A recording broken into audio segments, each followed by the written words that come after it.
ko kayo na kasama. But it's good to know that we're back again and we'll be learning yung mga topics natin, of course, for pediatric nursing. At last, I'm with you guys for your final coaching, and it only means one thing. Okay, isang bagay na lang ang meaning nito. Palapit ng palapit ng palapit na yung mga exam ninyo, mga kapatid. Okay? So first of all, again, this is Gian. I'll be spending 2 lecture days with you guys. Gusto ko lang rin kayong i-greet in advance. Happy Thanksgiving. Okay? Sabi nga ni Papa P kanina, di ba? So we're celebrating Thanksgiving by Thursday. So let me extend my greetings to everyone. Happy Thanksgiving sa inyo lahat. Okay, and advance Merry Christmas na rin. Okay? So isang buwan na lang, Christmas na. Okay, and every one of you who would be taking their examinations pretty soon, okay, would have a very, very Merry Christmas simply because you already are NCLEX passers. Okay? So, guys, we'll be spending 4 hours today. Okay? Alam ko, marami sa inyo medyo kulang pa or gahol pa sa tulog. Okay? Because you had, I believe you had a lecture with Sir Saison. Tama? Okay, last night. Okay, hindi ko na, ang pagkakaalam ko parang inaabot yata kayo ng alas 11 pasado last night. Tama ba? Okay, yung lecture nyo yesterday. And then for today, you're waking up very early, okay, for your final coaching for pediatric nursing. Okay? So again, let me welcome everyone again to our lecture, and hopefully you'll gain much needed insights, you'll gain much needed information, okay, needed for your NCLEX. Okay?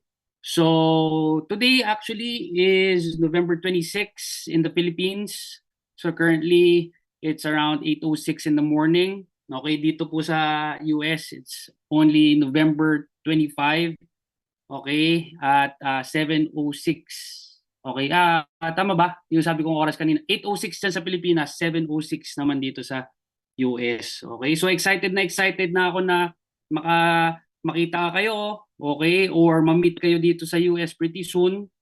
Okay, and of course sila Papa P are doing everything, of course, for us to have 100% passing rate, okay, dito po sa ating klaseng ito. Okay, so fingers crossed. At the same time, we're all praying for everyone, okay, to make it on your NCLEX examination. Okay, so without further ado, okay, medyo napahaba yung intro natin, okay, because I'm only given 8 hours for our lecture. Okay, we'll try to maximize everything here. So this would now be my final coaching for you guys for pediatric nursing. Okay, and like I said, I hope you'll be gaining much needed insights and information that you'll be applying, of course, for examination. Okay, so we have a number of things that we will discuss. So we'll be answering your questions one by one. Some of them are non-conventional questions. Okay, so kung mapapansin niyo yung aking material na binigay sa inyo, napakahaba po niyan. Actually, mas mahaba yung sa ibang lecturer nyo. Okay, pero ito, I had to squeeze everything in, okay, so that we can at least, okay, maximize everything, okay, for your examination. Okay, so we'll answer the questions all together, and at the same time, we'll give further bullets and information as we go along. Okay, so let's go to number 1. Okay, sa infants muna tayo dito. Okay, pag-usapan natin dito yung infants. By the way, gusto ko lang malaman, please confirm if my PDF file is showing on your screen and kung okay yung audio natin. Gusto ko lang ng confirmation para at least we could go along. Anyone who could confirm our PDF slides are showing and at the same time yung audio natin. Okay, thank you very much everyone. Okay, so moving on to the first item of our lecture, no, or of our final coaching. We're talking about here, okay, the topic of dentitions. Okay, so whenever you see the word teeth or teething, okay, So yung word na teeth or teething, always okay, connect this to the terminology of dentitions. Okay? So according to the question, what is the best way for the nurse to give mouth care para sa bata? Okay? Napakasimpleng question nito, okay? Because we are trying to take care of your children or yung ngipin ng mga bata natin. Simple lang naman kung tutusin tong question na to. Okay, so first of all, okay, tatandaan natin dito, okay, sa first question natin, never use floss. Okay? Huwag muna tayong gagamit ng mga floss po. Oh, so makikita natin yung word na floss or flossing sa letter D. So which makes it an incorrect option. Okay?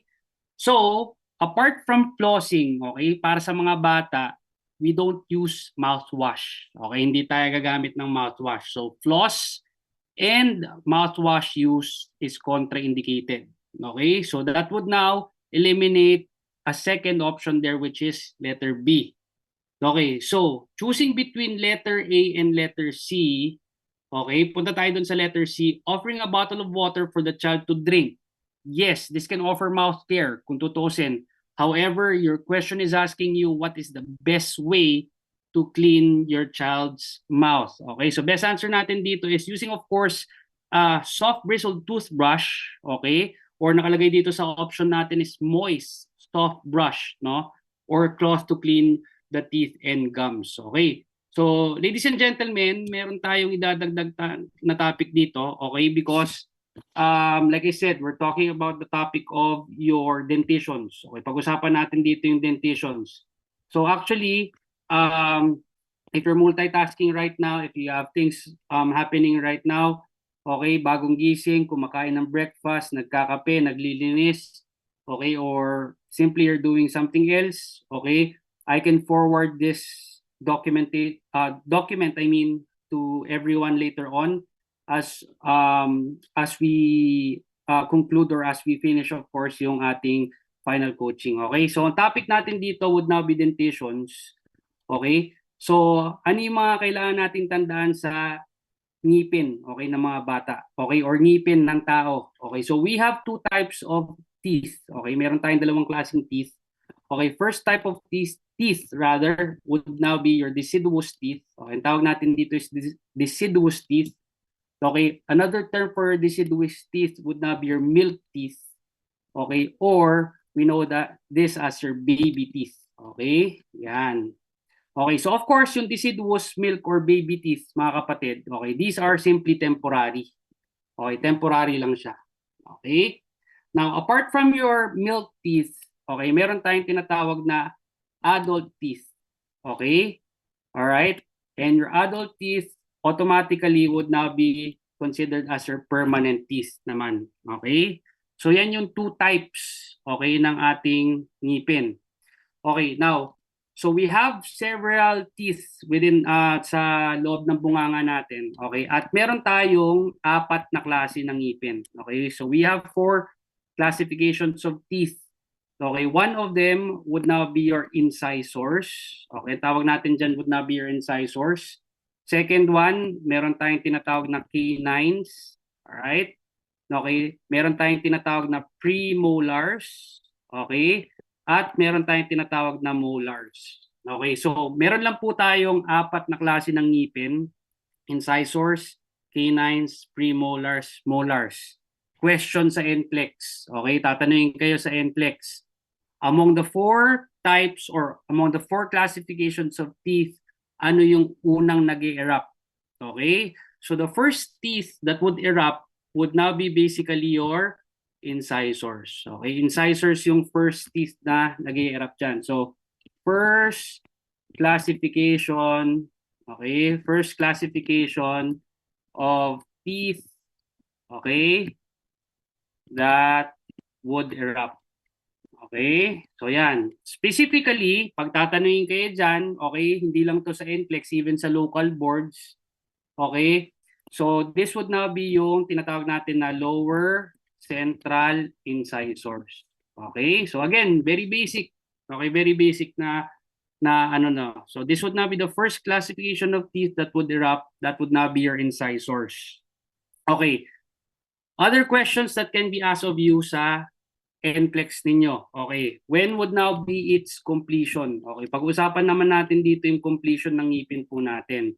Okay. So, para po sa ating deciduous, milk, or baby teeth, okay? So, ang completion po niyan would now be nasa ano po siya? 3 years. Okay, nasa 3 years po. Okay, 3 years ang completion ng milk teeth.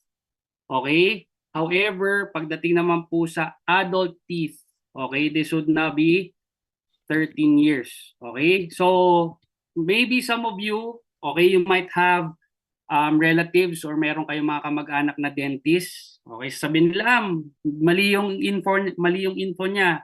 Okay, as early as 10, as early as 11 or 12, pwede makumpleto na yan. Yes, I would agree with them. Okay, I would agree with them.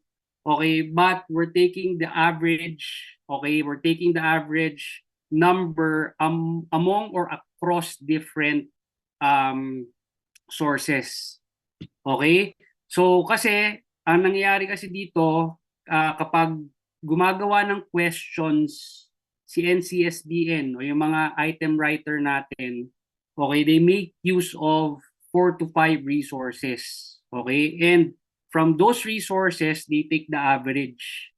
Okay? So what is given in one book may differ to another one.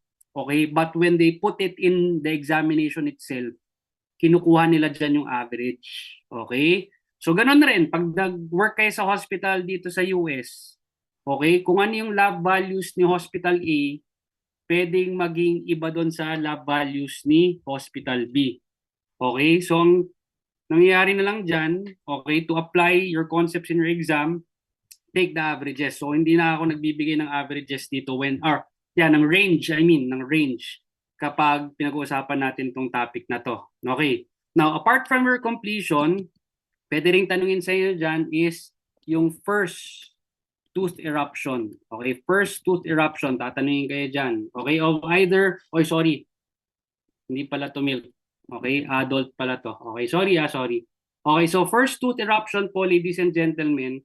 Okay, when it comes to your, milk teeth, first tooth eruption is 6 months. Okay, sa milk po yan. Okay. Tapos, pagdating naman po sa inyong adult naman po, okay, pagdating sa adult po natin, it's 6 years. So, papalitan mo lang dito, okay, papalitan mo lang yung months into years. Okay, papalitan mo lang yung months into years. Okay. Okay, what else can we inject here? Okay. Meron ako nakitang isang question before. Okay, tatanungin dyan is, when is the first dental visit? Okay, when is the first dental visit? Okay, anyone? Pwedeng pakilagay, you can put it over our chat box. Any idea when is the first dental visit of your baby? Kailan? Okay, especially may mga anak dito. When is? Okay. All right. Alright, sabi dito ni Miss Bilugan, 6 months. Okay, sabi niya dito. I would agree, okay, pero, okay, because hindi sila magiging specific sa time dito, okay, kasi your first teeth, okay, can erupt as early as 5 months, actually. Okay, your first tooth, rather, okay, can erupt as early as as early as 5 months. It can erupt until like 7 months. Okay, a more appropriate answer here, okay, is when, okay, so ang sagot natin dito is when the first tooth erupts. Okay, so the first dental visit, okay, yung unang beses na dadalhin mo yung bata sa kanyang dentista, okay, or sa family dentist nyo is when the first tooth erupts. Okay, now, what else can we include here? Okay? So pwede nating include dito yung inyong parts of the teeth. Okay? We're not talking about we're not taking the dental examination, ladies and gentlemen. We're taking the NCLEX, pero believe me when I say may mga inaano dito, may mga tanong na ganyan dito. So parts of the tooth. Okay? Yan. So, yan yung ano natin dito. Okay, tingnan natin kung pwede kong i-draw yan dito. Okay. So, mag-drawing lang tayo ng ngipin, mga kapatid. Okay. Ewan ko ba bakit ano. Okay, wait lang. Alright, ayusin natin yung natin. Okay. So, mag-drawing lang tayo ng ngipin. Ito, erasein ko rin eventually, ha? Okay, I will erase this eventually. Okay, kasi hindi ko siya masisave yata. So, you could just draw it over notebooks instead. Okay, so this would now be, okay, a typical, okay, anatomy of your tooth. Okay, internally at saka externally. Okay, now, if you'll be asked here, okay, if you'll be asked here, okay, so pag-usapan natin dito yung upper portion. Okay, yung upper portion ng ating ano, ng ngipin. So itong top portion na to, okay? If you'll be asked what's the name or what is, okay, the terminology for the top portion of your teeth. Okay, what's your answer here? Okay, ano sagot natin dito mga kapatid? Just, paano na nga ba to? Okay, ano sagot natin dito?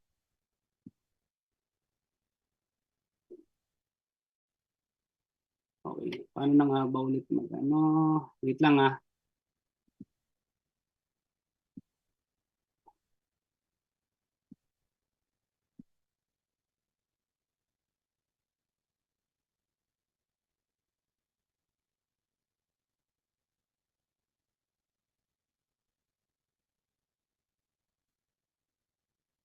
Okay, so top portion or the upper portion po, okay, upper portion of our teeth. Okay, we call this as your crown. Okay, ang tawag natin dyan is your crown. Very good. Okay, Joshua. Okay, now, the opposite side of which, okay, yung lower portion naman, lower portion, kung sa ilalim po, okay, ng ating ngipin. Okay, ang tawag natin dyan would now be a root. Okay, but the terminology, okay, the dental terminology for root would not be your cementum. Okay? So tatandaan nyo na lang yung kunwari if you're trying to form the foundation, okay, of a house, okay, para hindi siya magiba, the foundation of your teeth, okay, would not be your cementum kasi gagamit ka ng semento as your foundation. That would not be the root. Okay. Now, we're done with the upper portion and lower portion. Okay? So, let's go to the external, okay, surface. Okay, external surface of your teeth. This is very common. Naririnig nyo madalas yung external surface or outer surface ng ngipin. Anong tawag natin dyan? Start with the letter E. Okay, this would not be your enamel. Okay, ang tawag natin dito is your enamel. External surface. That's why, okay, if you're a usual coffee drinker, okay, you eat a lot of sweets, okay, kain kayo ng kain, okay, or mahilig kayo sa soda, okay, what often has, or what often is, or what often has discoloration, no, okay, would not be your enamel. Okay, yun yung ano natin, laging nagkakaroon ng discoloration. Okay, now, the inner portion naman or inner layer, sorry, okay, inner surface or inner layer, okay, we call this as your dentine. Okay, we call that as your dentine. Okay. One more thing that I would like to focus on here would now be this part. Okay. So, upper portion, just to review, this would now be your crown. Okay. Lower portion, this would now be your root. Okay. So, yung outer surface, okay, or external surface, this would now be your enamel. Okay, tapos yung inner surface naman yan po yung dentine, yung nandito. Okay, and the last part that I'd like to focus on here would na be yung blood supply. Okay, yung blood supply. Okay, so pag tinanong kayo, what would now be the blood supply of the teeth? Okay, blood supply ng ngipin po natin, ang tawag natin dyan would now be your pulp. Okay, ang tawag natin dyan would now be your pulp. Okay, so yan na yung ano natin dyan. Alright. Okay. Okay, so we're done with that. Okay, bale mamaya ipapasa ko sa inyo, or actually not, hindi mamaya, I'll pass this to everyone, okay, doon sa group chat natin as we finish our final coaching. Okay, para hindi na kayo mahirapan. Okay? So, ayan. So, that would now be for dentitions. Okay. Item number 1 pa lang tayo niyan, mga kapatid. Okay, let's now move forward sa next natin. Okay, let's now move forward sa next natin. Alright. Delete muna natin. Oh, mali. Okay, anyways, I'll delete that later on. Okay. Okay, it's been a while kasi na hindi ako nakagamit ng ng laptop. Okay, kasi very busy sa work. Okay, tawag mo dito, I've been working 4 times a week quite recently, no? So, as much as I wanted to have 2 consecutive days, okay, of lecture with you guys, a week apart yung magiging lecture natin. Okay? So, November 26, and I believe the next one would be December 3, if I'm not mistaken. Okay? Actually, last night I was working, and tomorrow I'll be working again. So, medyo okay, na-sandwich yung mga schedules natin sa work. Okay? So, moving forward tayo. Okay, moving forward tayo sa natin. Okay, next topic natin. Okay, let's now move forward sa item number 2. So, ang sagot natin dito, class, no? Okay. Sagot natin dito would now be letter E. Okay, that would now be our answer there. Okay, that's our answer. Letter E. Okay, number 2 tayo. Okay, which of the following statements would the nurse make to a mother of a new baby about infant nutrition? Another very simple question to, because when we're talking about nutrition, okay, I have discussed to you, or your lecturers in your pediatric nursing have discussed to you how to go about with solid food introduction. Okay, so napag-usapan yan before, yung solid food introduction. Okay, but let me know, okay, kung hindi siya na-discuss, okay, para at least we can move forward. But somehow, if it was discussed, at least you would know the response here. Okay, so ang tinatanong dito is, which of the following statements would the nurse make to a mother of a new baby about infant nutrition? Okay, so whenever you have an absolute term like only, always, all the time, na lagi kayo nare-remind dyan ng mga lectures nyo, okay, always look into absolute terms. If you see them, most likely, let me just clarify that, most likely, it's an inappropriate response already. Okay? So, ang approach natin dito when it comes to infant nutrition, okay, is letter C tayo. Okay, letter C ang sagot natin dyan. Okay, rice cereals is the least allergenic of rice cereals is the least allergenic of the cereals for infants. That would now be our answer here. Okay, bakit mali ang letter A? Okay, eggs are good source of iron and can be introduced at 6 months. Pwede. Actually, pwede siya. Okay, but ideally, okay, pag pinag-uusapan natin dito ang infant nutrition, earliest is 4 months, ideal is 6. You start off with rice cereals muna, but from rice cereals, you transition to other food groups na. Okay, so if you remember back in our lecture, okay, kung nabanggit ko man to sa inyo, pinakauna, rice cereals. That would now be our first, rice cereals. Let me write that down for everyone. Okay? Para matandaan nyo. Pwede nyo balikan rin sa mga notes ninyo yan. Okay. So when it comes to solid food introduction, okay, solid food introduction, okay, the earliest time would now be 4 months. Okay, that's the earliest time. Okay, the ideal time, however, okay, would now be 6 months. Okay, 6 months yung ideal po natin. Okay, and when we talk about the order, okay, you always start off with your rice cereals. Okay, that would now be the first of your many food groups. Okay, from your cereals, you have your vegetables. Okay, that would not be the second. The third one would not be your fruits. Tama? Okay. Now, you don't give the whole egg right away, but instead, you give the egg yolk first. Okay, egg yolk muna tayo dyan. Okay, after your egg yolk, you can insert muna dito yung meat. Okay, at saka poultry natin. Pwede mong singit ang milk at saka poultry. Okay, then you proceed your egg whites. Okay, that would now be our 6 food type. Okay, tapos yung pang 7 natin dito, you can then proceed to seafood. Okay, tapos lastly, okay, yung tinatawag natin na table food. Okay, so pag sinabi nating table food class, okay, ang table food po, yan na yung mga linuluto nating ulam. Okay, yung mga lutong ulam na natin.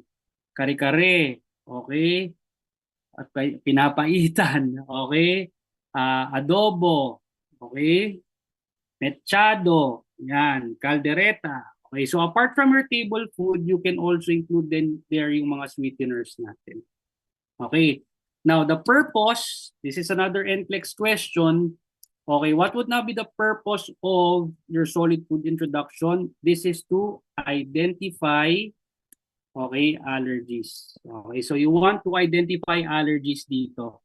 Okay, that's why there's a transition or there's an order, okay, for solid food introduction. Okay, so okay na po tayo dyan.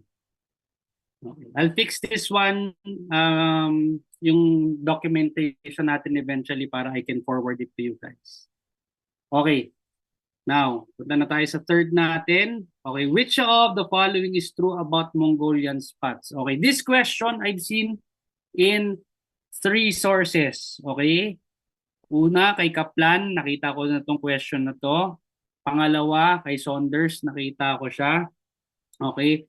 Tapos pangatlo, nakita ko rin siya. Okay.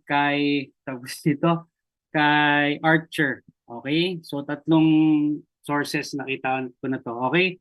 So, what are Mongolian spots? Okay. So, we have to know what Mongolian spots are. Okay. So, a Mongolian spot would now be a type of birthmark. Tama? Okay, it's a type of birthmark. However, what would now be its main composition? Okay, anong type of cells ang nagko-compose ng Mongolian spots nyo? Okay, Mongolian starts with letter M. Okay, letter M. So, Mongolian spots are, okay, composed of melanocytes. Okay, so it's composed of melanocytes.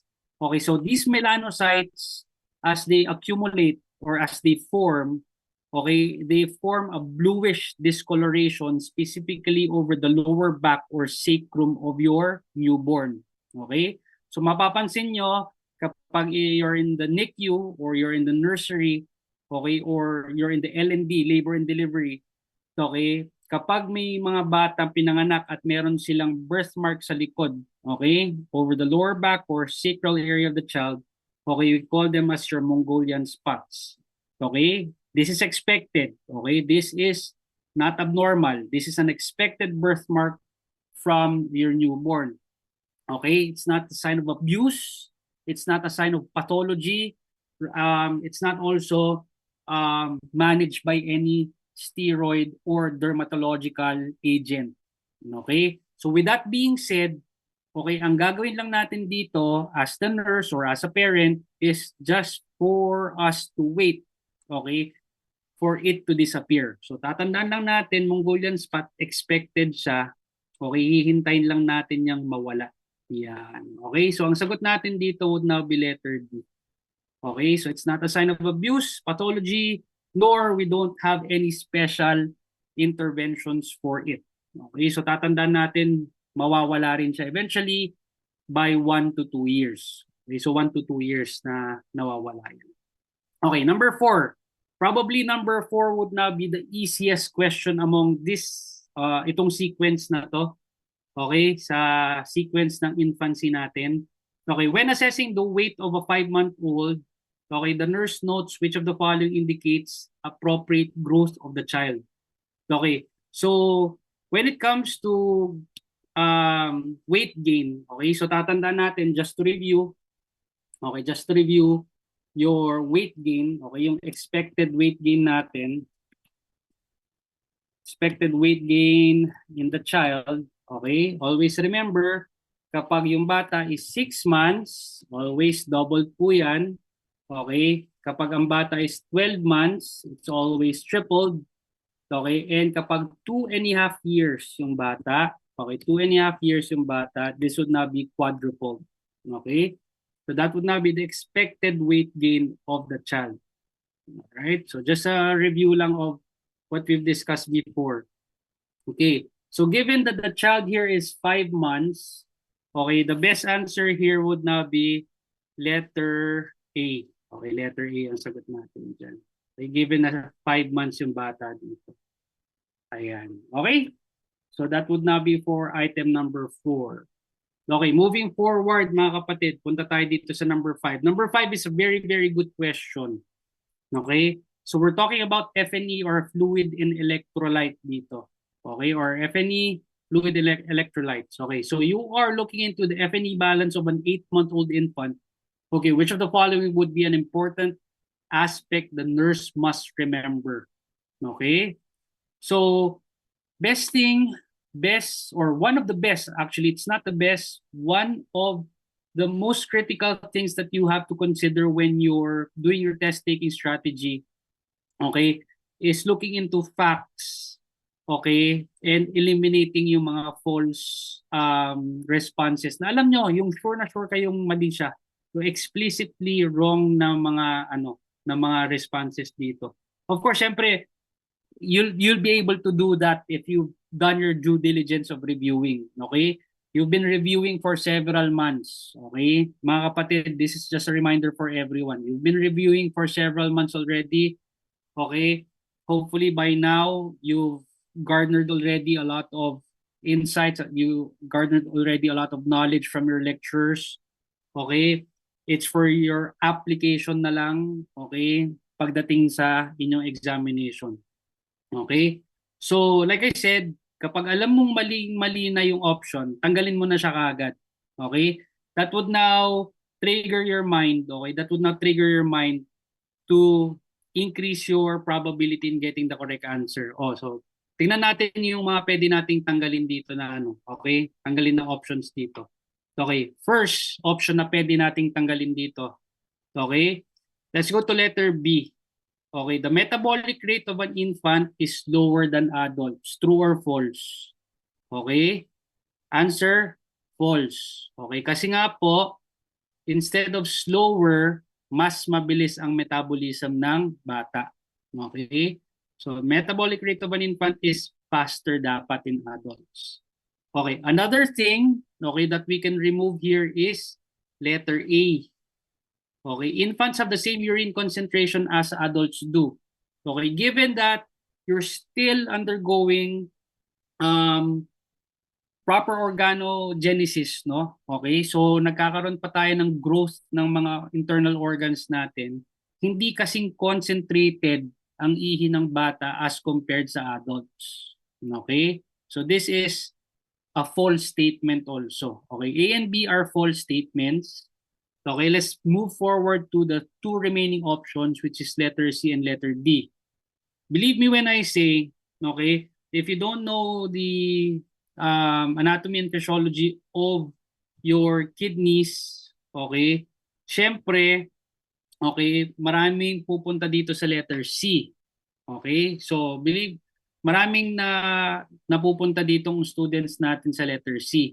Okay, because okay, when they read letter D, okay, when they read letter D, infants have greater body surfaces than adults. Okay. So, ang ina-assume nila dito, okay, sa letter D, ang ina-assume nila dito sa letter D, mas malaki ang body surfaces ng adults.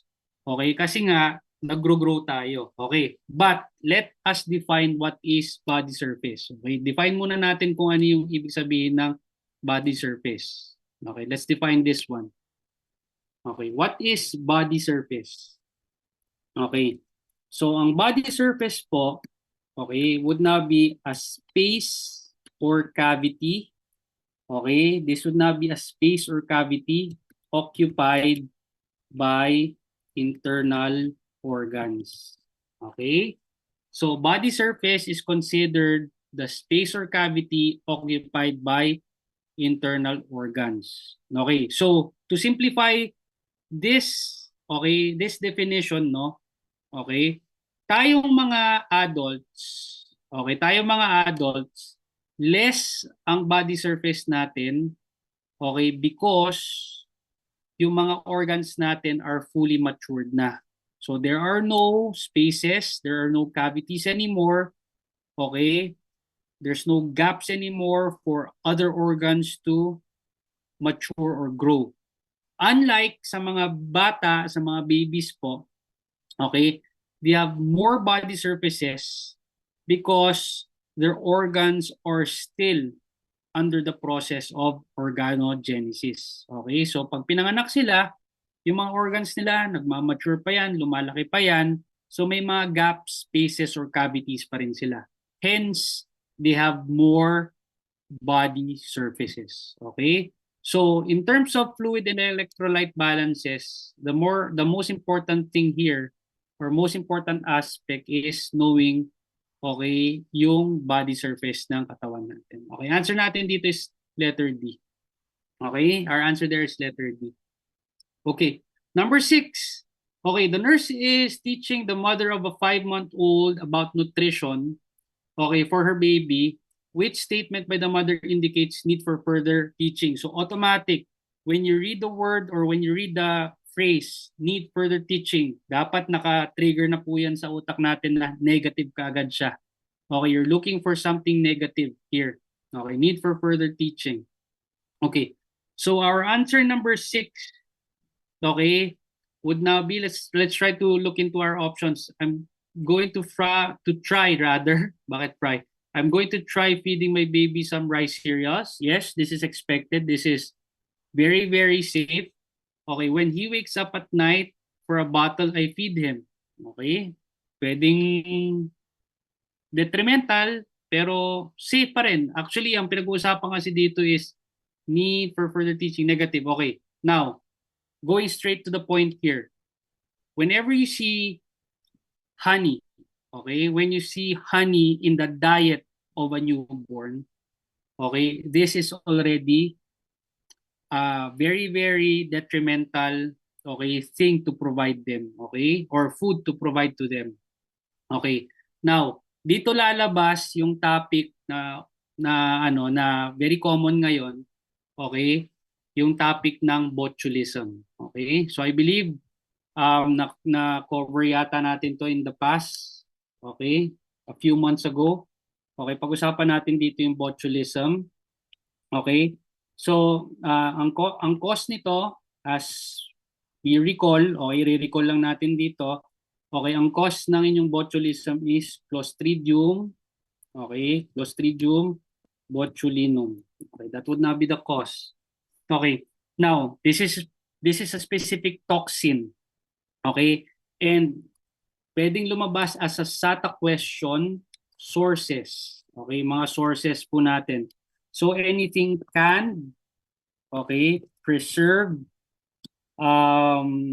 fermented, yan. Okay, anything canned, preserved, fermented. Okay, these are viable sources of your botulism or botulinum. Okay.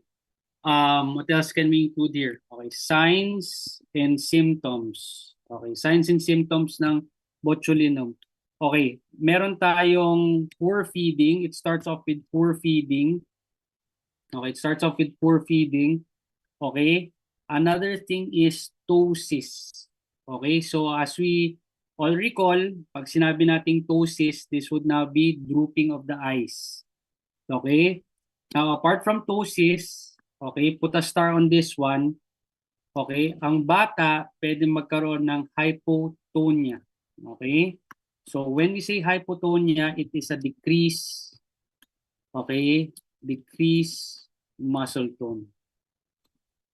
Okay, decrease muscle tone. Okay, so essentially, pag nagkaroon ng decreased muscle tone, skeletal muscles lang bang affected dito? Answer, hindi. Okay? So even your visceral muscles or your involuntary muscles can be affected as well. So it's not only skeletal muscles alone, okay? It can also be yung mga visceral muscles natin dito. Okay? So it starts off with feeding, poor feeding rather. Okay? Ptosis, which is drooping of the eyes. And eventually, okay, the most critical sign and symptom there would now be hypotonia. Okay. Now, this would now be your nursing management. Okay, nursing management natin dito. Okay, let me just fix this one. Okay, nursing management. Okay, so given that you're trying to feed your baby here, okay, kailangan ba naka-aspiration precautions ang bata? Answer, yes. Okay, if you have a patient who is diagnosed with botulism, always put the patient on aspiration precautions. Do you put the patient in an upright position when feeding? Of course. Okay? They give thick or thin feedings. So as part of your aspiration precautions, kailangan thick feeding binibigay mo sa bata. Okay? Apart from that one, okay? Kailangan na rin po ng, okay, tatandaan natin dito, kailangan natin ng respiratory treatment para sa mga bata. Okay, respiratory treatment. Because like I said a while ago, it's not only your skeletal muscles are affected here. Okay, kahit yung mga muscles for breathing natin can be affected. So you have to have respiratory treatment for a patient. Okay, so that would now be basically, that could cover already your topic for botulism. Okay, kasi medyo marami-rami pa tayo. Okay, tsaka kung tutusin, ito ano na to, recap na lang, recall. Okay, some of them may be new, some of them may be old for you guys.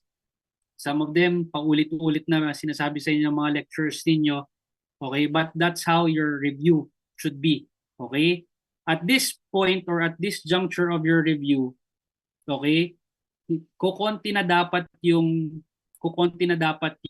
ano, yung new topic sa inyo. Okay? Kumbaga dito, parang ano na, parang sirang plaka na kami para sa inyo.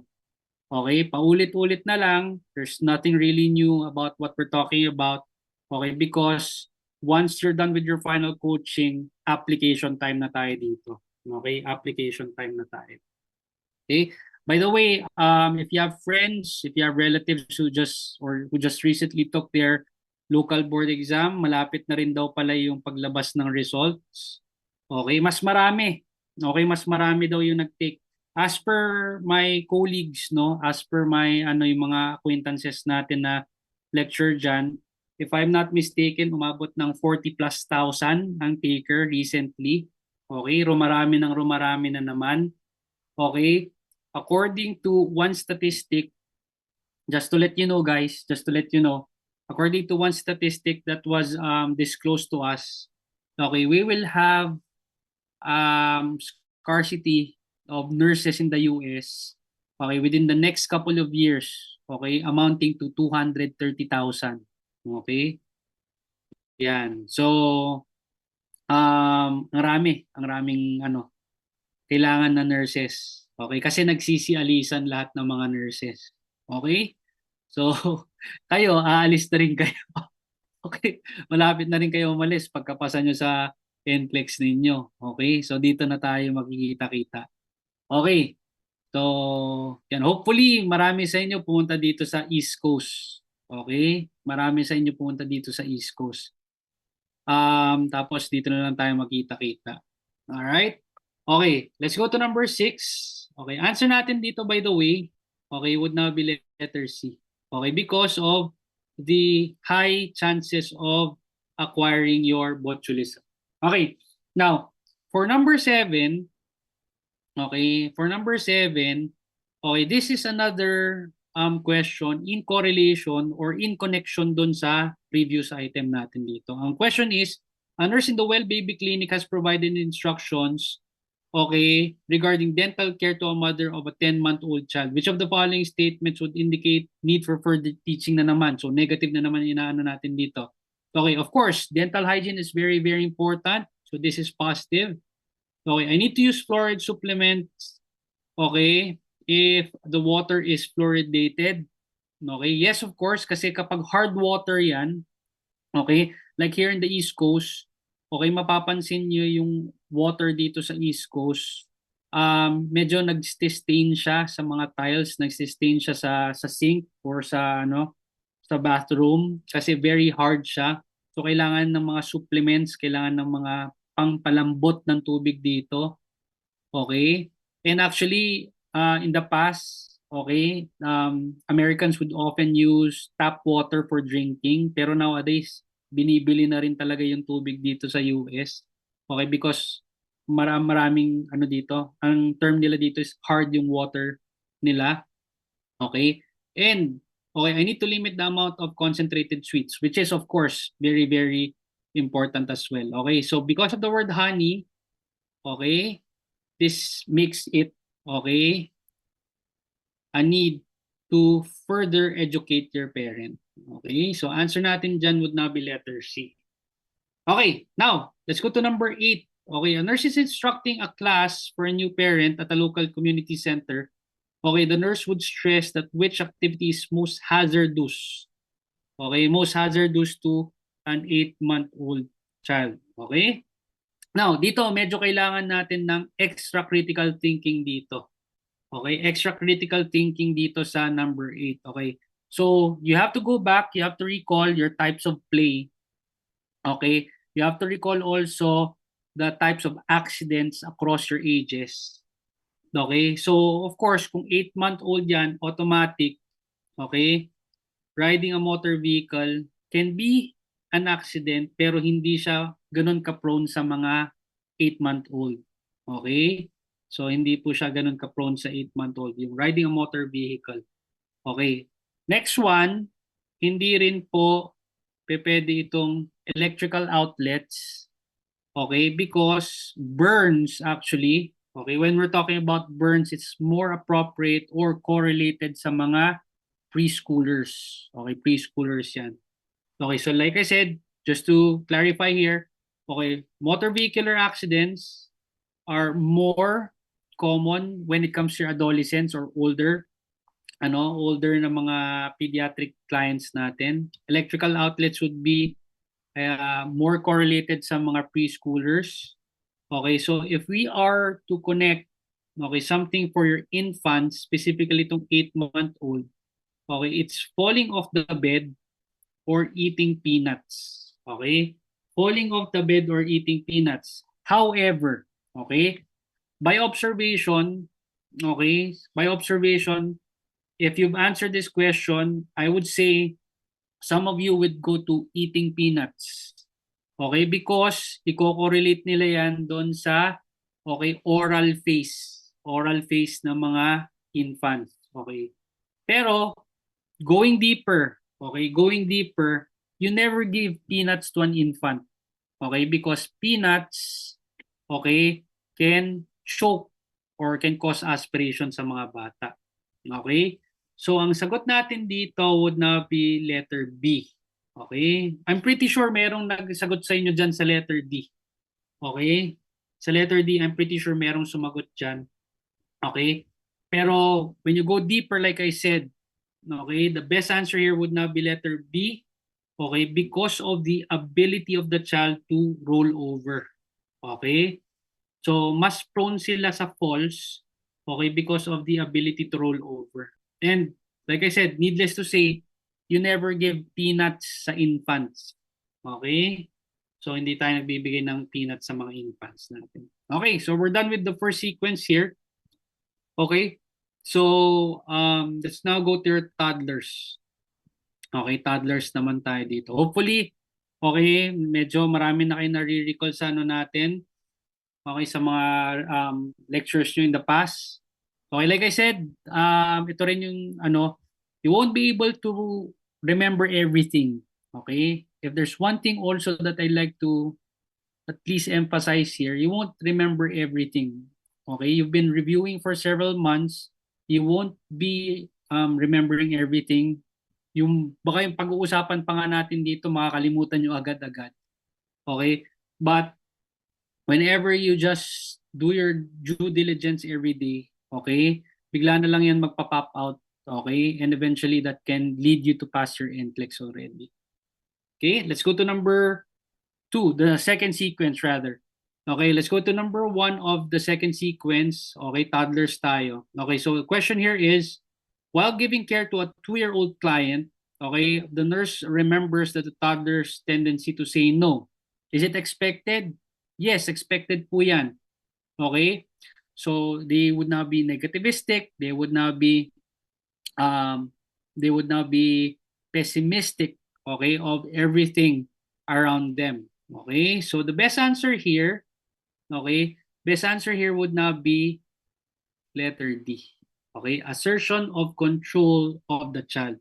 So unexpected behavior of a toddler would not be their negativism and pessimism, okay, in assertion of 3 things.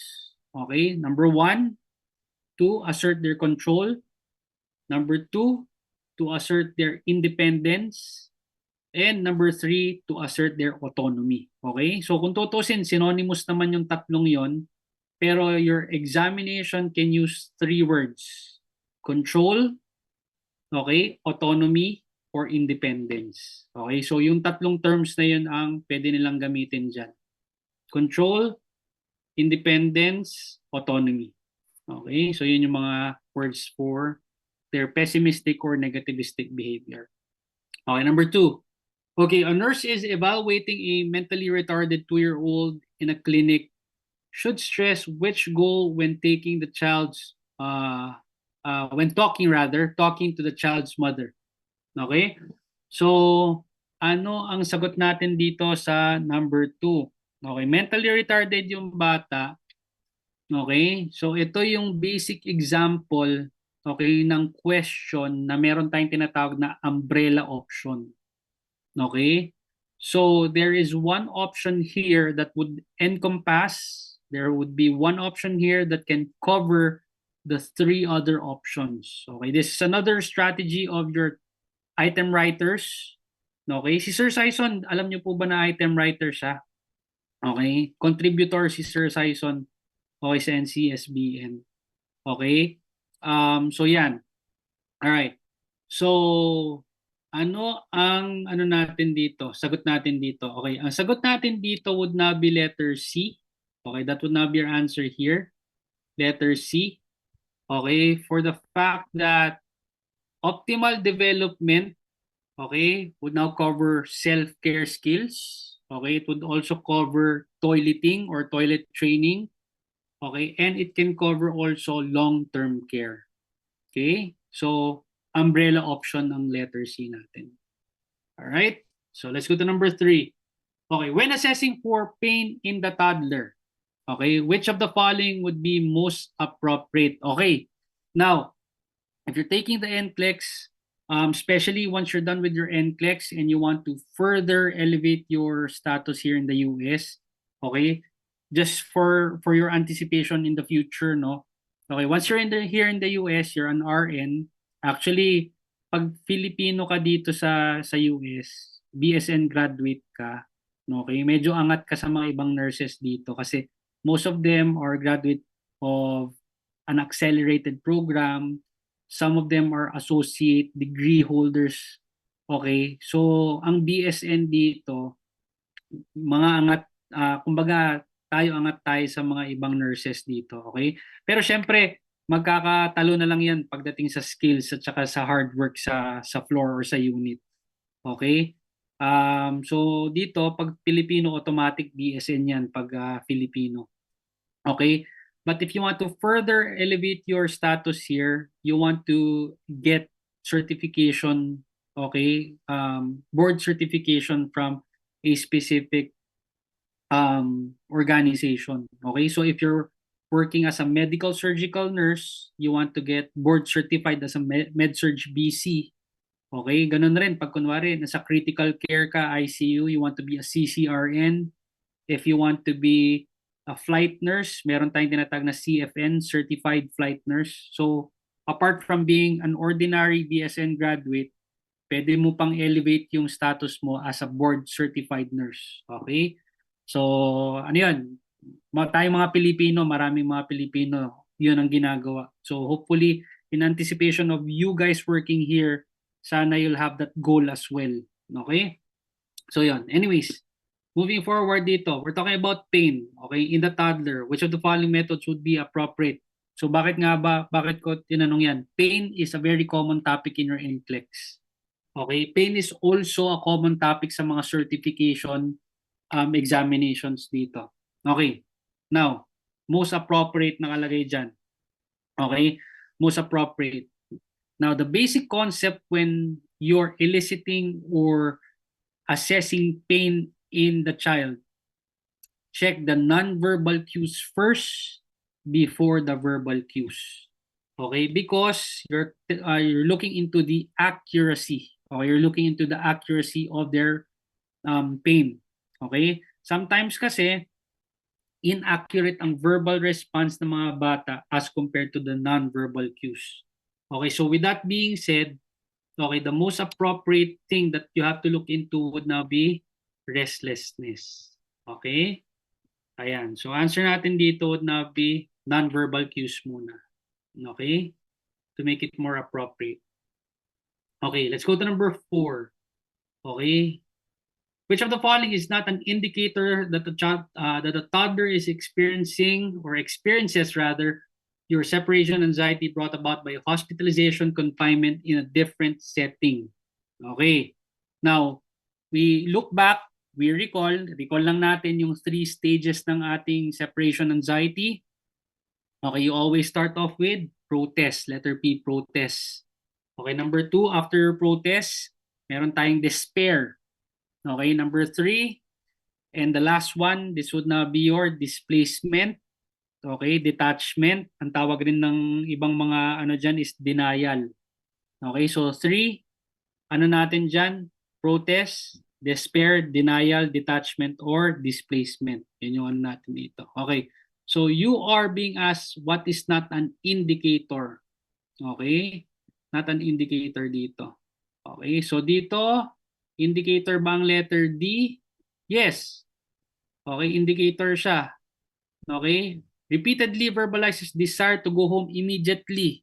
This is an example of protest. Okay? Temper tantrums. It's also a form of protest. Okay?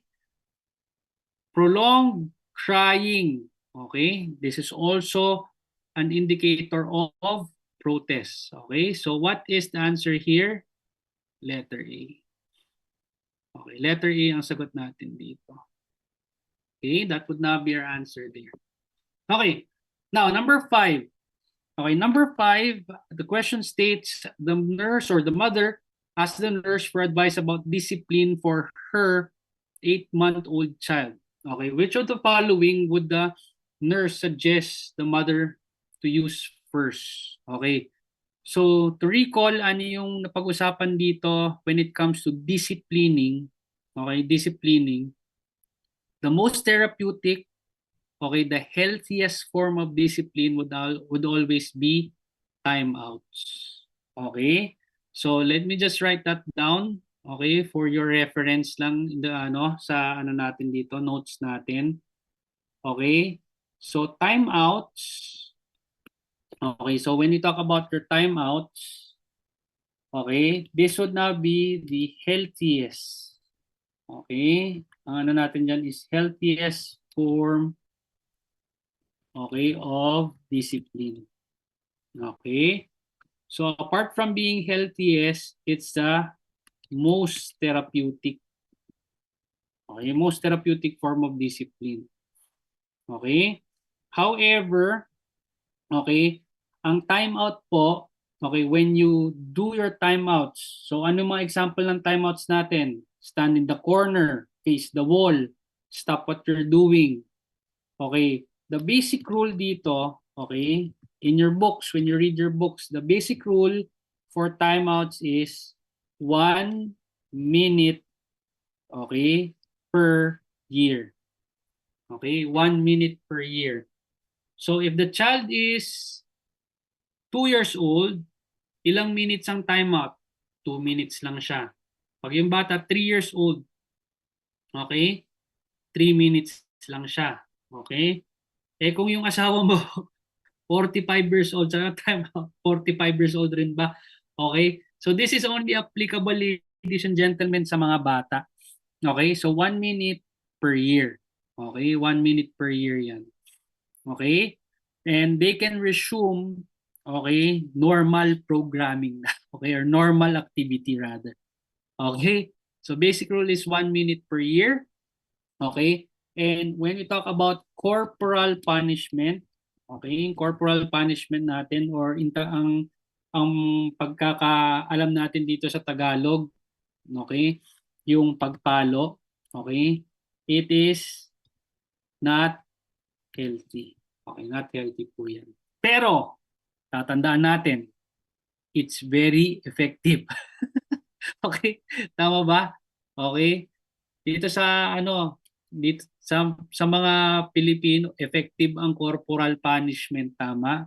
Okay? Pero yun, when you're in the US, corporal punishment is considered, okay, not really a crime, but it's a criminal, it's an offense. It's a legal offense here in the US, okay, to um, spank, okay? Pag kinukurot yung mga bata dito, nako, okay?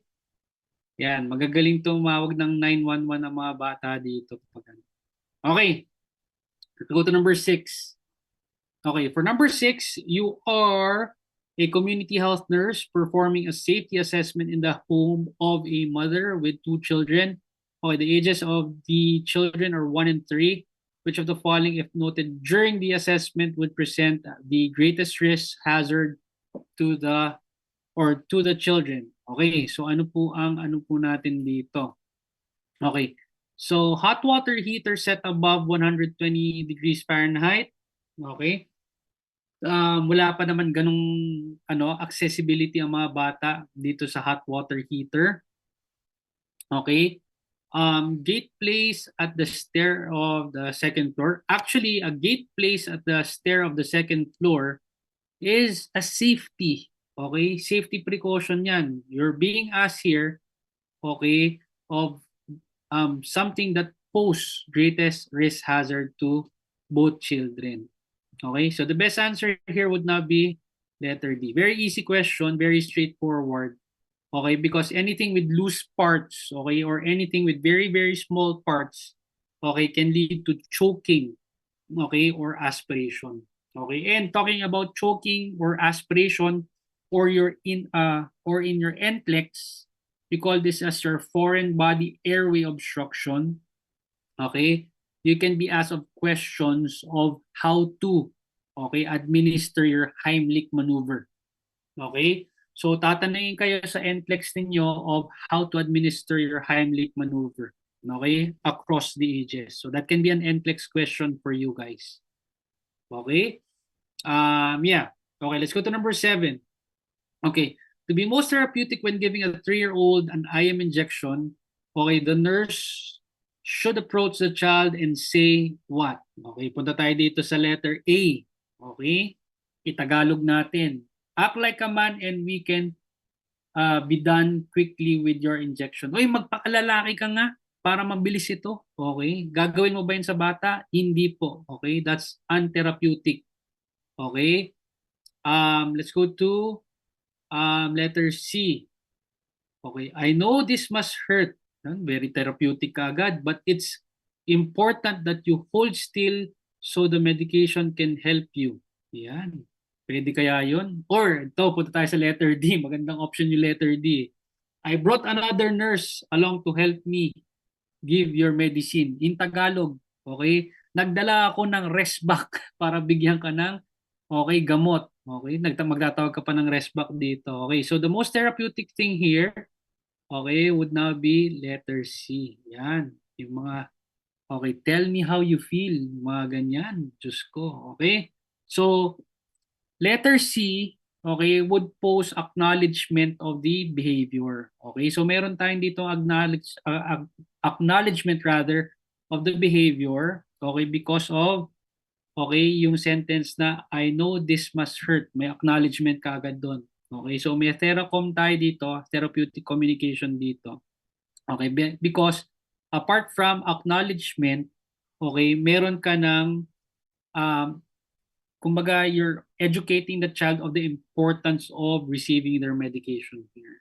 Okay? By the way, talking about education dito, guys, very very ano sila dito, thorough when it comes to educating your patient. So it's not only when you have medications that you'll be giving your patients, you give them right away.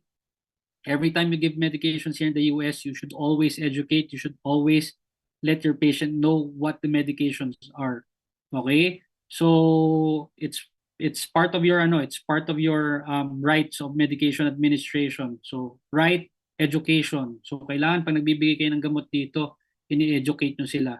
Okay? Kasi you can also be sued, you can also be complained, okay, as a nurse if you don't let the patient know what they're receiving. Okay? So yun yung ano natin dito. Very, very thorough sila dito sa ano. That's one thing that I've learned working in the hospital here in the US. Okay? So kailangan thorough ka. Okay, let's go to number 8. Okay, a mother of a 3-year-old, kasi kaya ako siya nasabi, okay, di ba sa Pilipinas, nakasanayan kasi natin, okay, basta nakareseta, basta naka-prepare, bigay na lang sa pasyente. Eh yung mga pasyente natin rin sa Pilipinas, kaano lang sila tanggap ng gamot. Okay? But that's not the case when it comes to the US. Every time you give a medication to a patient here, you should always follow the rights of medication administration. Always check the identification. Okay? Always do education. Always do your assessments.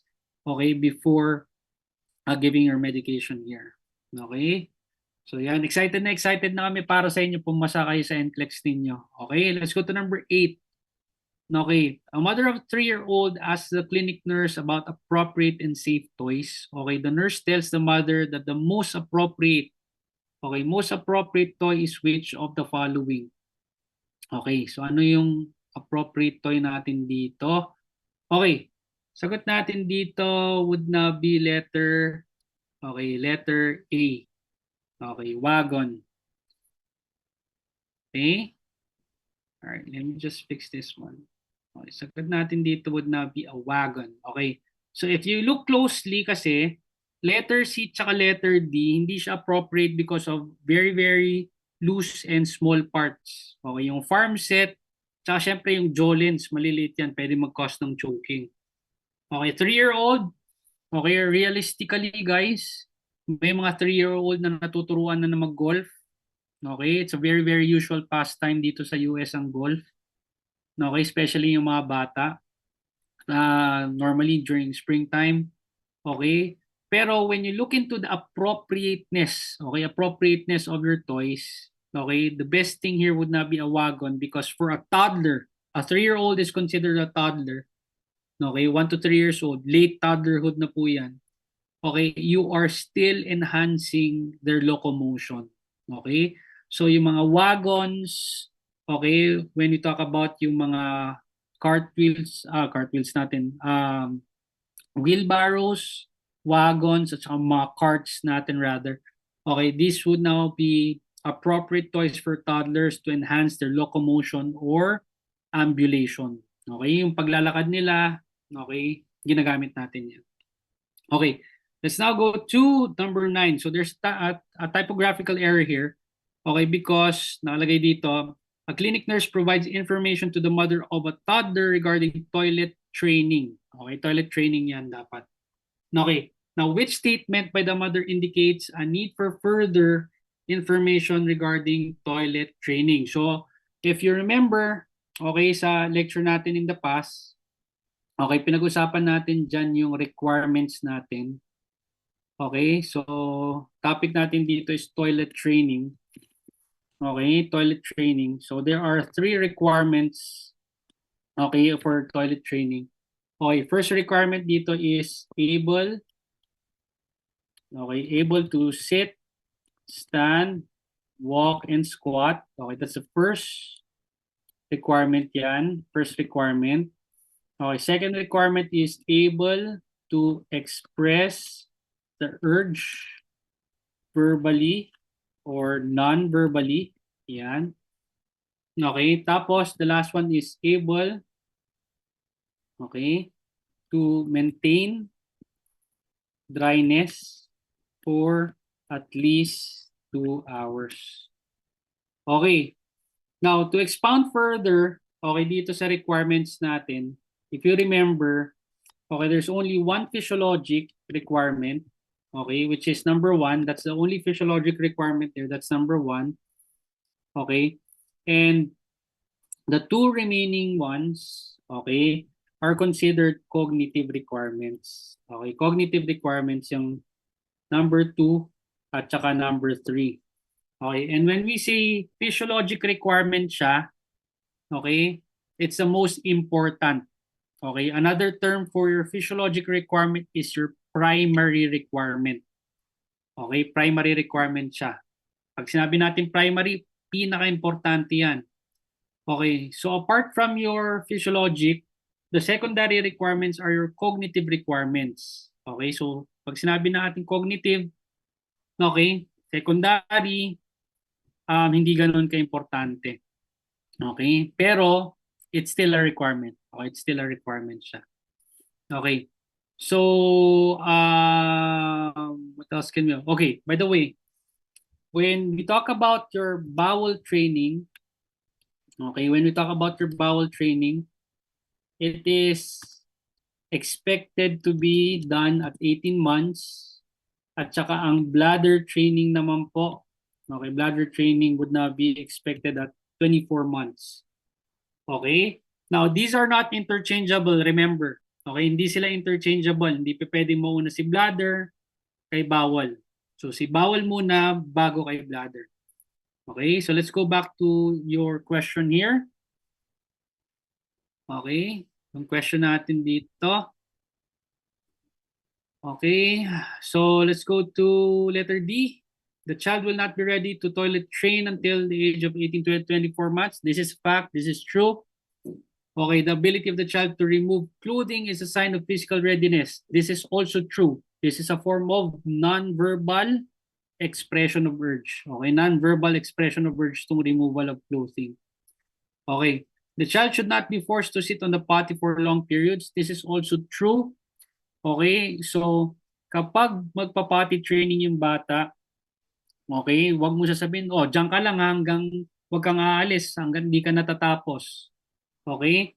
So, kailangan hayaan mo lang siya. Okay? Kung wala yung urge, patayuin mo, pero pag nandun yung urge, supervise mo yung bata dito. Okay, so with that being said, ang sagot natin dito class, okay, our answer here would now be letter A. Okay, letter A ang sagot natin dyan. Bladder control is usually achieved before bowel. So like I said, it's not interchangeable. Okay? Bowel first, bladder after. Okay, let's now go to your preschoolers tayo. Okay, preschoolers. Okay, so this is another topic that I think we have discussed in the past. Okay, or if not, na-discuss na rin ng ibang lectures natin dito.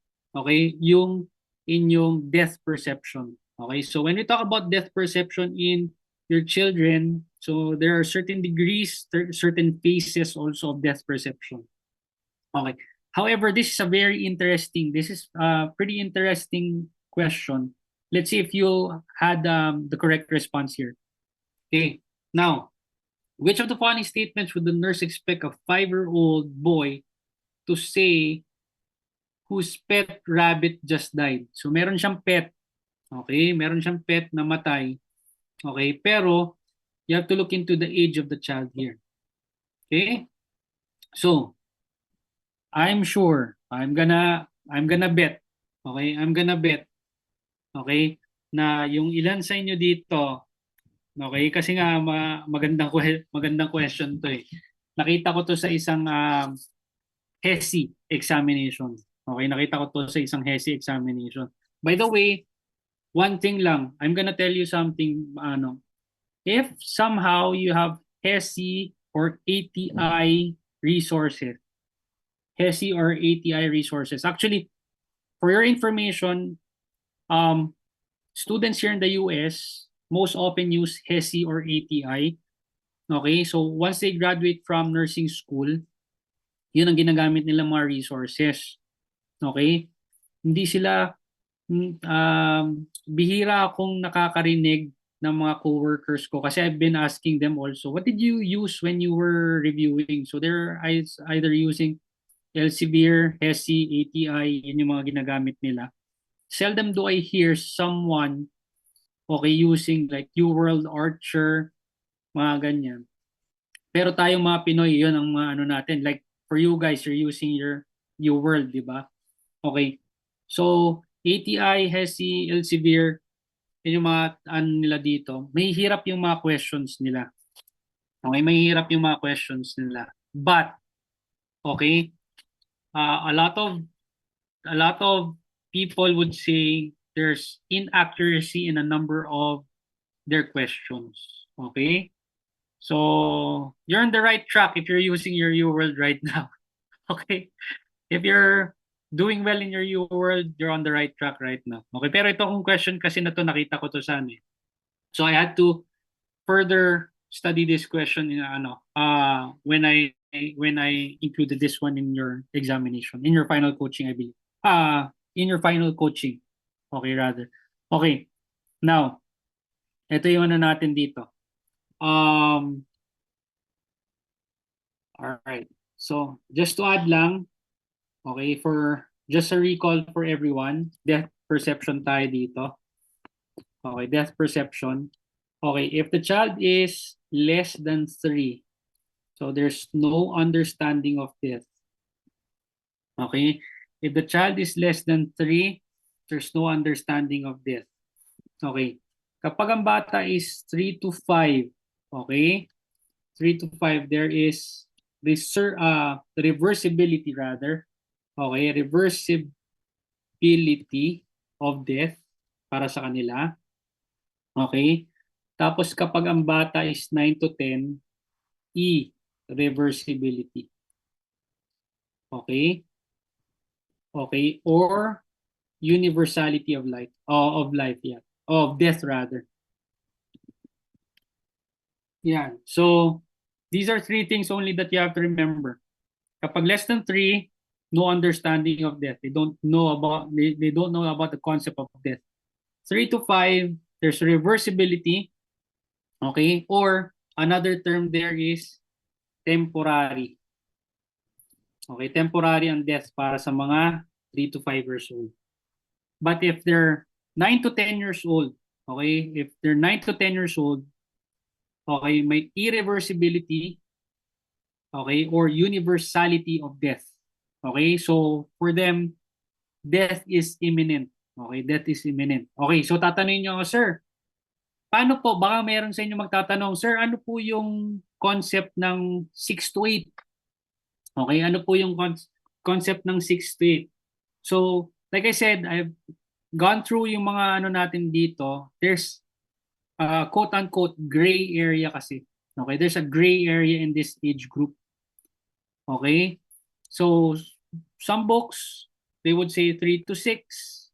Okay, some books would say 3 to 7. Okay? So, I had to find yung mga questions in correlation with this one. So, what I found out is there's a gray area in between the age of 5 to 9. Okay? Gray area yung 5 to 9. Pero like I said, wag niyo masyadong wag niyo masyadong ano yan. Don't dwell too much into it. Okay?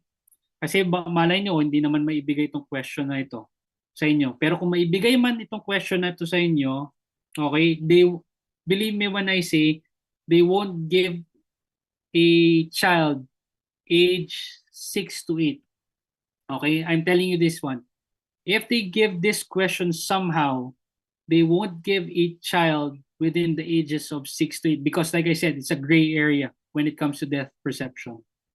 Okay, they would either give a patient less than 3, 3 to 5, or 9 to 10. Okay, yan yung ano natin dyan. Of course, syempre pag 9 and above, lahat naman tayo, pag matanda na tayo, alam na natin yung irreversibility ng death. Okay, now, going back dun sa question natin. Let's see if you've got the correct answer here, response. Okay. Now, punta tayo dito sa letter D. Okay. Now, because of the word joke, okay? Because of the word joke, please remember, death will never be a joke. Okay? Death will never be a joke. Okay? Kaya, across all ages, okay, death is something negative. It's not a joke it's not a joking topic. Okay? So this would now eliminate yung letter D natin. Okay. So ang sagot natin dito, guys, okay? Malamang ito yung inano sa inyo. Sinagot ng iba. Ang sinagot nila is letter C, yung iba. Okay? Pero medyo vague kasi yung ano na yan. Okay? So may dadagdag pa ako dito, ha. May dadagdag pa ako dito. Ano? Okay? So kapag 3 to 5 kasi ang ano natin diyan, yung bata natin diyan is 5 years old, tama? So it's reversible, it's temporary, or it's in degrees or stages. Okay? In degrees or stages. So ano ang ibig sabihin pag sinabing in degrees or stages? Sabihin ng bata, ay, yung pet dog ko patay na pero konti lang, ganun yung mga ano, okay? Or slight lang, ganyan yung mga ano ng ganyang ano bata. Okay? So the best answer here would now be letter B. Okay? Pero hopefully hindi nyo makuha yung mga ganitong klaseng question kasi nga sabi ko sa inyo, this was derived from a HESI um, test bank. Okay? If you're a fan of Mark Klimek, okay, which I am personally an avid fan of Mark Klimek. If you have come across one of his lectures, he doesn't really advise, no? Okay, he doesn't really advise you using ATI or HESI, okay, resources. Okay, actually, ano pa nga siya eh, si Mark Klimek, he's not really a fan of Kaplan. Okay? Kinamumuhian niya si Kaplan. Okay. All right. So, yan. So, if ako actually, I've been using Mark Klimek for quite some time. Okay. Even up to now, when I'm driving, I'm still listening to his podcast at saka yung mga lectures. Okay. Let's go to number 2. Okay. Number 2, preparation for surgery on a 4-year-old must include consideration of the child's related fear of. Okay, so 4-year-old po ang ano natin dito. Okay, so if you have a 4-year-old here, okay, so your 4-year-old here is a preschooler. Okay, never will you have fear of strangers. Okay, fear of strangers would be specifically for what? Okay, para sa mga infants ang stranger anxiety. Okay, routines, letter C. Okay, fear of disruption of routines, it's more for what? Toddlers yan. Okay, toddlers. Okay, loss of time to play, this is also for toddlers yan. Okay, so ang sagot natin dito for a preschooler would not be intrusive or invasive procedures. That would not be your answer there. Okay, so the fear of castration or tawag mo dito, the fear of castration ang tawag dyan. Or fear of castration or fear of mutilation. Yan yung ano ng mga preschoolers natin. Okay, now let's now go to number 3. Okay, number 3. Okay, the parents of a hospitalized 4-year-old boy expresses concern about the son wetting the bed. Guys, what's the medical term for bed wetting, by the way? Okay, ano ang ating medical term for bed wetting? What's the medical term for bed wetting here? Anyone? Starts with letter E. Can you put down over a chat box? Very good. Okay. That would now be your enuresis. Okay, tama. Enuresis ang tawag natin dyan. Okay. I believe na ano natin yan. Na-cover natin yan in the past. Okay. Kung hindi man, just a recall. Okay, for just to add to your notes here. Okay, your enuresis is involuntary. Okay, we call this as your involuntary, okay, passage of urine. Okay, or quote-unquote, we call this as your bed wetting. Okay, ang tawag natin dyan is your bed wetting. Okay, now, so we have two primary types. Okay, we have two primary types, or sorry, two primary types. We have two types rather. We have yung primary, okay, at saka secondary. Secondary. Yan. Okay. So pag sinabi nating primary type siya, okay, control has not been achieved. Okay, control has not been achieved. Okay? Pero dito sa secondary, control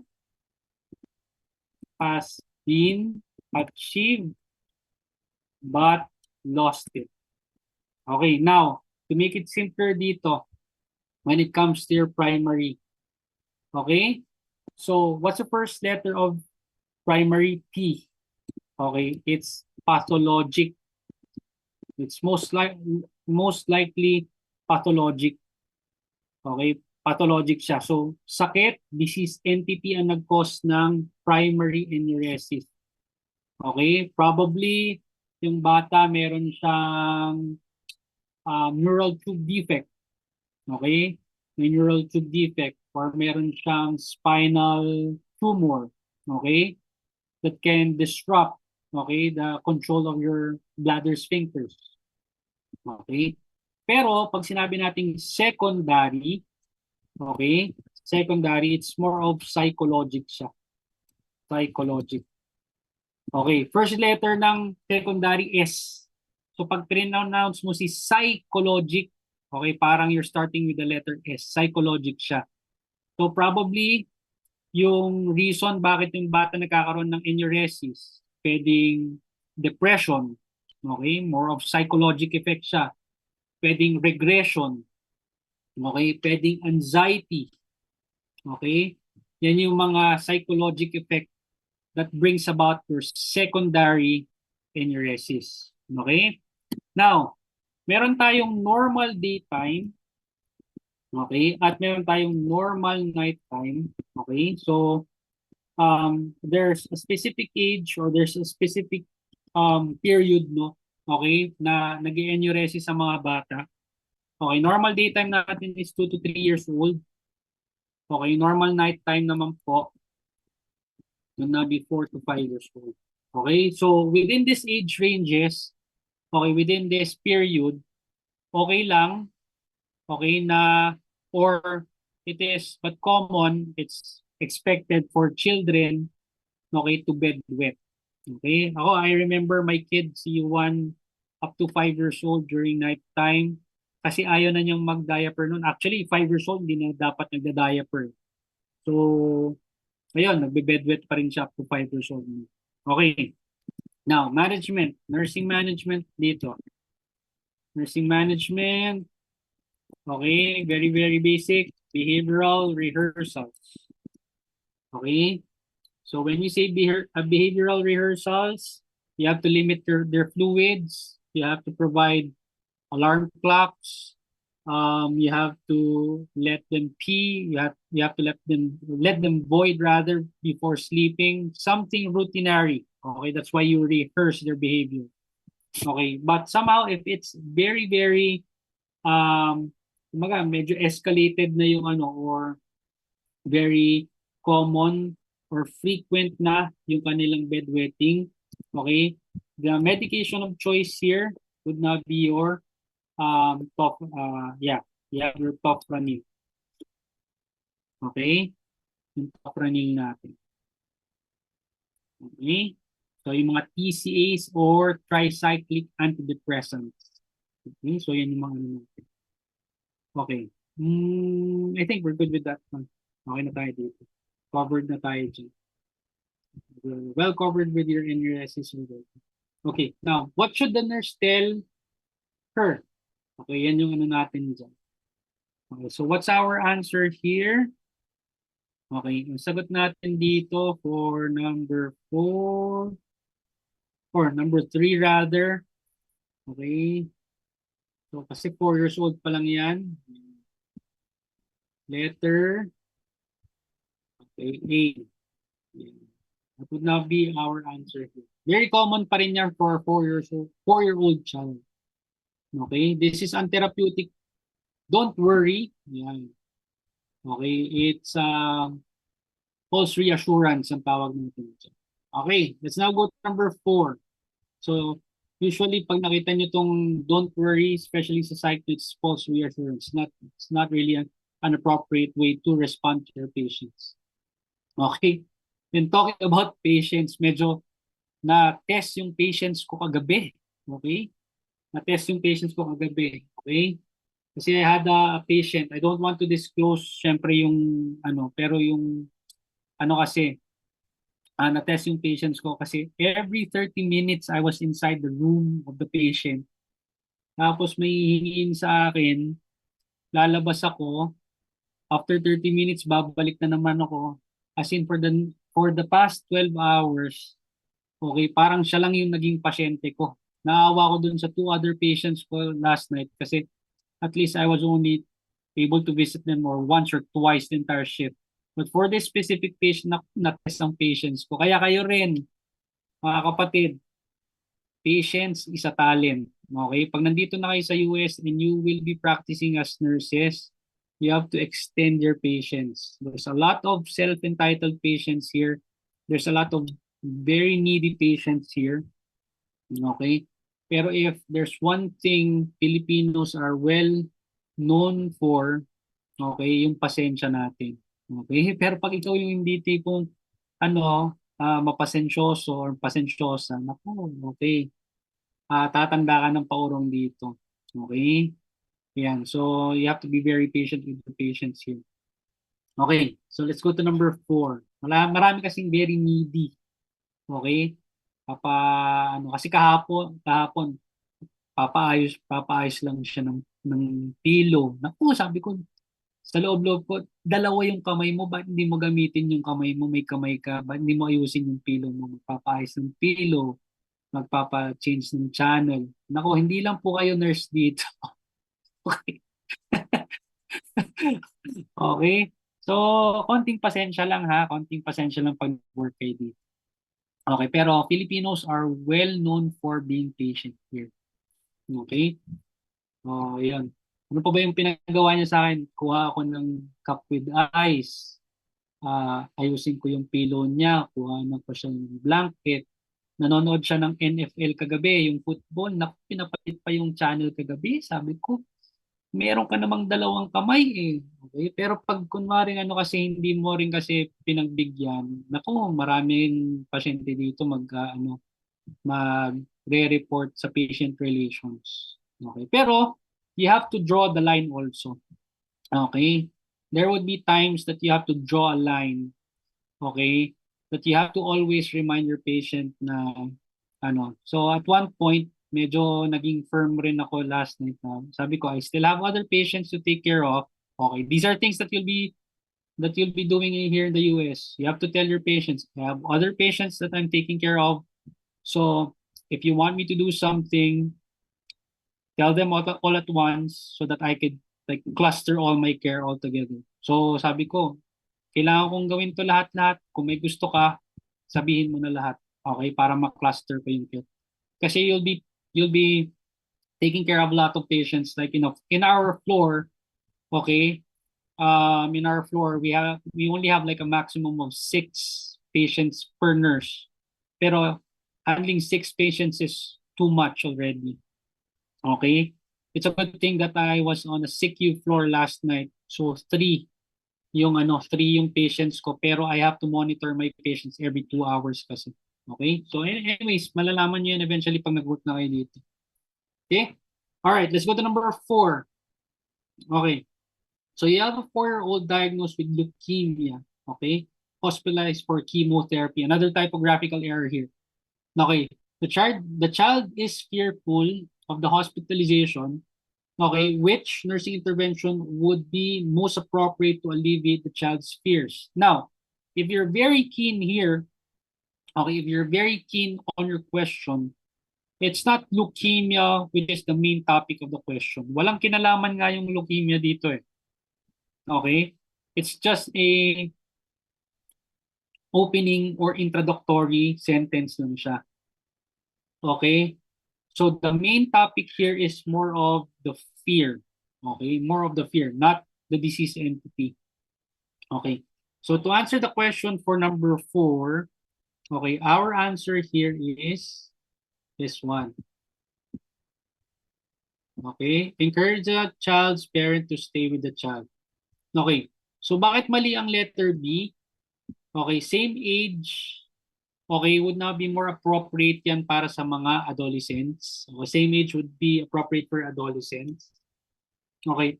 Advise the family to visit only. There's an absolute term na naman dito. Mali na naman yan. Okay? So you have to encourage the patient or rather the parents to visit as much as possible here because they're the significant other of this child. Okay? And then provide a private room allowing the child to bring their favorite toys from home. Okay? Well, it's okay. Pero mas, nakalagay dito, most appropriate. Okay, most appropriate for this specific age, yung 4 years old. Okay? So, parents yung significant other. Okay, let's go to number 5.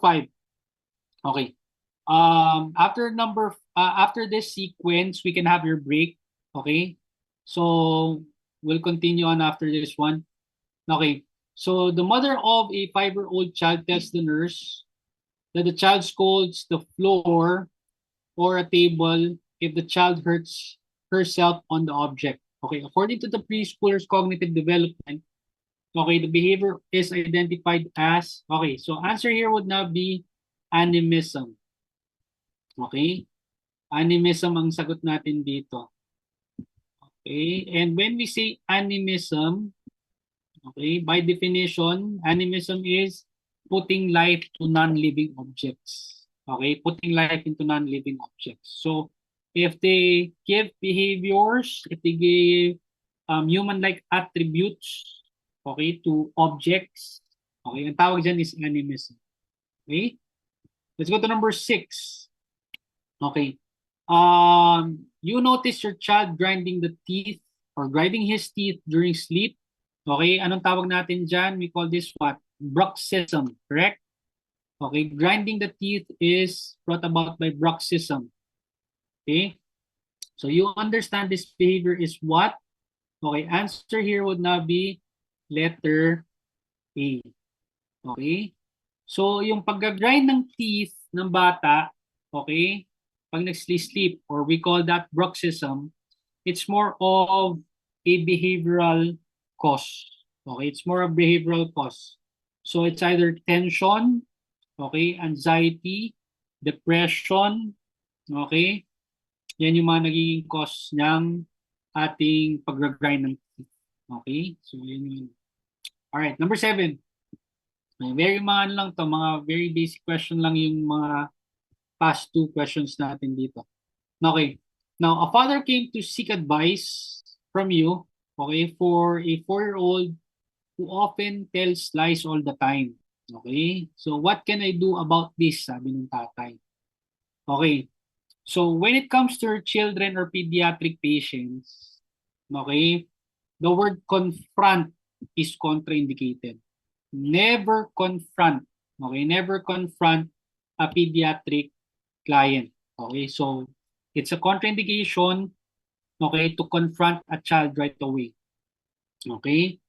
So, apart from confront, okay, scolding is also not appropriate as well. Okay, so yung mga words na scolding, confronting, okay, shouting, hindi yan maganda para sa bata. Okay, kaya nga if you're a parent, like I said, if you're a parent, yung cautious effort mo rin, okay, cautious effort mo rin to talk with them appropriately is necessary. Okay, now, let's go to letter B. the 4-year-old is old enough to tell the truth, ask him why he's not truthful. Ang mga batang ito, very, very wide ang imagination nila. Okay? The more appropriate term here is they're very inquisitive. Okay? So yung mga preschoolers natin are very inquisitive. So they would ask a lot of questions. They would also have a lot of stories. Okay? And it goes beyond a simple story. Okay? Sabi nga natin dati, because of their imagination, tendency is nagsisinungaling na itong mga batang ito. Okay? So given that situation, okay, answer here would not be letter D. Okay? Yung longest answer natin. Yan. Isang test-taking strategy yan. Okay? The longest answer is the best answer. Okay? So the 4-year-old has a vivid imagination. Okay, acknowledge the stories and fantasies by saying, oh, gandang story yan ah. Okay, pero pretend story ba yan? So you should acknowledge, okay, what they say, but always draw a thin line also if it's a fantasy or it's a fact. Okay, so tatandaan natin na medyo magdraw rin tayo ng line in between. Okay, lastly, before you have your break. Okay, so 9:44 na dyan sa inyo. Okay, mag-resume tayo ng 10 o'clock. Okay, after 15 minutes tayo. Okay? So, a father arrived in the clinic with his son and asked, okay, nagbe-bedwet daw yung bata every night. Okay, abnormal ba yan? Or what can I do to train him? Okay, sabi nung ano. Okay, so restrict all fluids. So, ito na naman. Meron tayong term dito na all. It's absolute, which makes it an incorrect response. Pero let's read it entirely. By the way, if you read your options, okay, kung may absolute term dyan, okay, like let's say may all, always, only, wag mong i-eliminate yan kaagad. Please make it a point when you take your examination, read your questions and your options thoroughly. Okay? Word per word. You're not a very good test taker if you create shortcut with your questions. You're always a good test taker if you read your questions and your responses word per word. Okay? So, kailangan buuin nyo yung pagbasa nyo. Okay? So, restrict all fluids after 5 p.m. and scold him. Sabi ko sa inyo kanina, contraindicated ang pag-scold, confront, at pag-shout sa bata. Okay? Get him to urinate at midnight. Okay? And he will be able to stay dry until the morning. He's too old to wet the bed. Gigisingin mo pa daw siya. Okay? Ng hating gabi. Okay? Okay, may disruption of sleep na dyan. Or sleeping pattern. Put him in a diaper and tell him, okay, and let him rather get up if he has to urinate. 4 years old should learn to urinate in a potty. Okay? So, diapers actually for a 4-year-old, di na ganun ka-advisable lang ano. Okay, diaper. If you would ask me, what would now be a very good ideal time to not use diapers already? Okay? As soon as they have mastered already both yung bowel at saka bladder training. Okay, so pag okay na yung 18 months at 24 months, you can now slowly transition in not using your diapers. Okay, ang diapers pa man din mga kapatid, napakamahal. Diyos ko. Okay, dyan nauubos ang budget namin ng misis ko dati. Okay, sa diapers. Okay, apart from diapers, milk ang nakakaubos ng budget. Okay, so the best answer here is nighttime control is achieved between 3 to 5 years old. Okay, we've discussed this earlier.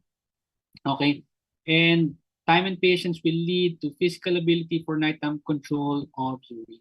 So the answer there would now be letter D. Okay, letter D ang sagot mo. Ayan. Okay, that would now be our answer there. Okay, so ladies and gentlemen, for the remaining time, so by 10 o'clock we will resume. Okay, tapos punta na natin yung other sequence or other parts ng inyong final coaching. Hopefully, you have recalled, you have Okay? Naalala niyo yung mga ibang napag-usapan natin in the past. And again, we'll be seeing each other 15 minutes. Okay? Around 12 to 15 minutes. Okay? So I'll see you in a while.